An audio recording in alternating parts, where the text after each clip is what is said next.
Buenos días, el tema que vamos a desarrollar en esta oportunidad es el síndrome metabólico en pediatría. A lo largo de la charla vamos a tocar estos diferentes ítems, como ser la definición, la epidemiología, la etiofisiopatogenia, los criterios diagnósticos, clínica, tratamiento y prevención. El riesgo de obesidad y síndrome metabólico pueden tener origen en edades tempranas de la vida. Es por ello que debemos tener en cuenta determinados factores como ser las condiciones materno-fetales adversas, la insuficiente lactancia materna, la excesiva ganancia de peso en la primera infancia y los cambios de hábitos de vida como ser la alimentación y la actividad física. Todo esto lleva a un individuo a desarrollar obesidad y como consecuencia de ello insulinoresistencia. En cuanto a la epidemiología, en el mundo 43 millones de niños menores de 5 años tienen sobrepeso. Esta epidemia mundial de obesidad en la infancia ha supuesto la aparición en pediatría de alteraciones más propias de la edad adulta como el síndrome metabólico. Siguiendo con los números, entre los años 2009 y 2010, la prevalencia de obesidad en niños y adolescentes fue del 16.9%. sin cambios significativos en las cifras registradas en los años 2007 y 2008. En la encuesta mundial de salud escolar en el año 2013, en la Argentina, en los últimos 5 años en adolescentes de entre 13 y 15 años, aumentó el sobrepeso casi un 4% y la obesidad en un 1%. La prevalencia de síndrome metabólico es del 3 al 4% en la edad pediátrica, principalmente en aquellos niños que presentan obesidad y sobrepeso. En adolescentes obesos, el 28.7% presentan síndrome metabólico y un 6.1% en aquellos niños con sobrepeso. En cuanto a la definición, es una entidad integrada por diversas anomalías metabólicas que en conjunto constituyen un factor de riesgo para el desarrollo de enfermedad coronaria y de diabetes 2. La obesidad abdominal y la resistencia insulínica son los factores principales. La fisiopatogenia del síndrome metabólico, el factor clave en la patogénesis es la resistencia a la insulina. Esta parece ser una variable necesaria pero no suficiente para el desarrollo del síndrome metabólico. La resistencia a insulina se caracteriza por una respuesta defectuosa o anormal a la acción de la insulina en los tejidos periféricos, tanto en la homeostasis de la glucosa como de los lípidos. La sensibilidad de la insulina es variable en función de diversos factores como ser la edad, el peso, la distribución de grasa corporal, diversos estados fisiológicos como es la pubertad, en donde existe un aumento de la hormona de crecimiento y se produce una insulinoresistencia fisiológica. El tipo de dieta, aquellas dietas ricas en hidratos de carbono, la actividad física y otros factores hasta ahora desconocidos. La disminución de la adiponectina, que es una citoquina producida por el tejido adiposo, por sí misma puede tener implicancias en el desarrollo de enfermedad cardiovascular. Esta disminución, junto al aumento del factor activador plasminógeno, del fibrinógeno, de la proteína C reactiva, de la expresión del factor de necrosis tumoral alfa, son factores predisponentes para la aparición de diabetes 2. En cuanto a los criterios diagnósticos, han sufrido varias modificaciones a lo largo del tiempo y también tratar de relacionarlo con los criterios diagnósticos considerados en el adulto. En el año 2010, la SAP tomó como referencia los criterios de Cook con una pequeña modificación. Es por ello que actualmente los criterios diagnósticos para el síndrome metabólico son 5 y ellos serían la circunferencia de cintura, que debe ser mayor o igual al percentilo 90, la glucemia en ayuna mayor o igual a 110 miligramos por decilitro, triglicéridos mayor o igual a 110 miligramos por decilitro, el colesterol HDL menor o igual a 40 miligramos por decilitro y la presión arterial mayor o igual al percentilo 90. Con 3 de estos 5 criterios hacemos diagnóstico de síndrome metabólico.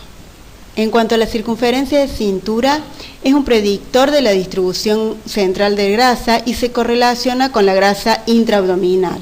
Esta relación entre la circunferencia de cintura y la grasa visceral ha sido demostrada en niños y es un predictor independiente de los niveles de insulina, de lípidos, de presión arterial aumentada y de la adiponectina baja.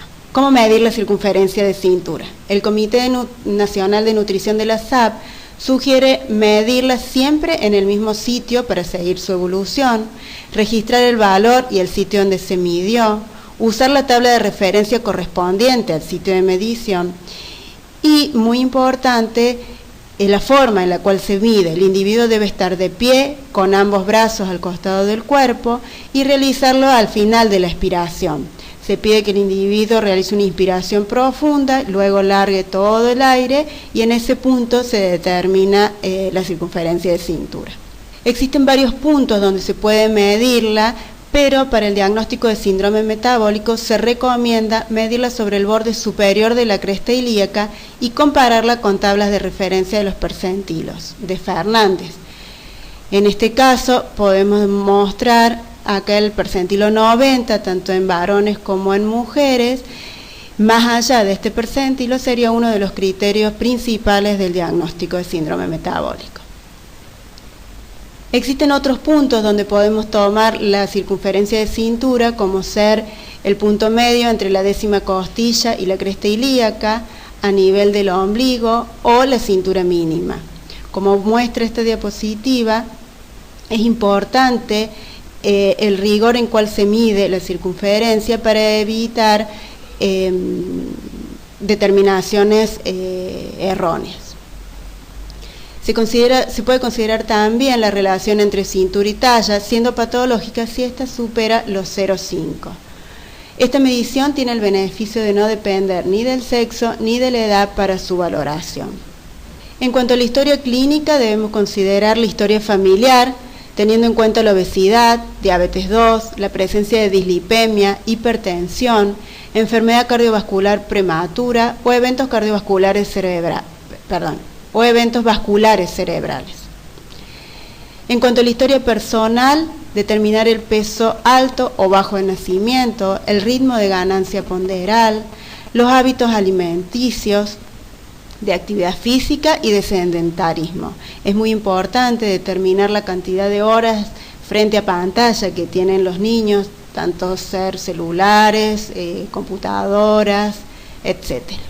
En cuanto al examen físico, debemos tener en cuenta en cuanto a la antropometría del peso, la talla, la circunferencia de cintura y la velocidad de crecimiento.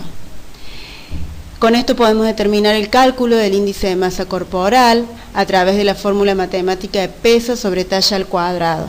Es importante considerar que un índice de masa corporal mayor al percentilo 85 estaríamos frente a un sobrepeso y mayor al percentilo 97 frente a un individuo con obesidad.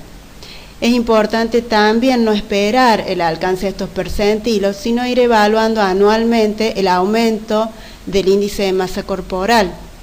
Con un aumento en 2 puntos, esto nos hablaría de un incremento exagerado de la grasa visceral. Debemos tener en cuenta también la valoración de la distribución grasa y el desarrollo puberal, la tensión arterial y los pulsos periféricos, la presencia de acantosis nigrans, principalmente en las zonas de pliegues, como ser el cuello, axila, ingles, la presencia de estrías rojo-vinosas, santelasma, hepatomegalia o signos de hiperandrogenismo como ser el acné rebelde o el hirsutismo. En cuanto a los estudios complementarios, la determinación de glucosa en ayunas, el perfil lipídico con un colesterol total, triglicéridos, LDL y HDL con un ayuno de 12 horas. En caso de la glucemia esté alterada en ayunas, con un valor entre 100 y 125 miligramos por decilitro, se debe realizar una prueba de carga, una prueba de tolerancia oral a la glucosa. ¿Qué hay en cuanto al dosaje de insulinemia? Cuando lo realizamos, existen varias controversias en la utilidad del uso de la insulinemia. Según la Sociedad Argentina de Pediatría, recomienda el dosaje de insulinemia en ayunas en aquellos individuos que presentan diagnóstico de síndrome metabólico o con signos clínicos, como ser acantosis, hipertensión arterial o antecedentes familiares positivos. El valor normal de la insulina es variable de acuerdo a la edad, principalmente en la pubertad. Como hablamos anteriormente, en la edad de la pubertad hay una insulinoresistencia fisiológica. Es por eso que los valores de corte considerados en la prepubertad deberían ser menor o igual a 15, en la pubertad media menor o igual a 30 y en la pospubertad similares al adulto, menores o iguales a 20. El OMA es un modelo matemático de resistencia a la insulina y hablamos de una insulina resistencia cuando ese valor es mayor a 3. A través de esta fórmula matemática se puede determinar. En controversia a la Sociedad Argentina de Pediatría, la Asociación Latinoamericana de Diabetes no recomienda el dosaje de insulinemia para diagnóstico debido a su alto costo y que en muchos centros de atención no se dispone para realizarlo. Sí justifica su realización para estudios epidemiológicos o cuando se disponga del recurso. En cuanto al seguimiento y el control, la antropometría se debe realizar en cada consulta, tanto en la primera como en cada consulta de seguimiento. La glucemia, los lípidos y las enzimas hepáticas se deben realizar en la primera consulta y la glucemia y los lípidos repetirlo entre los 4 y 6 meses de iniciado el tratamiento. Y en cuanto a las enzimas hepáticas, si el valor es normal, debe repetirse una vez al año.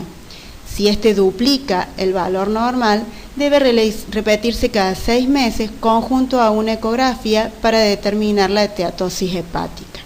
El 90% de los niños y adolescentes con obesidad tiene al menos un componente del síndrome metabólico.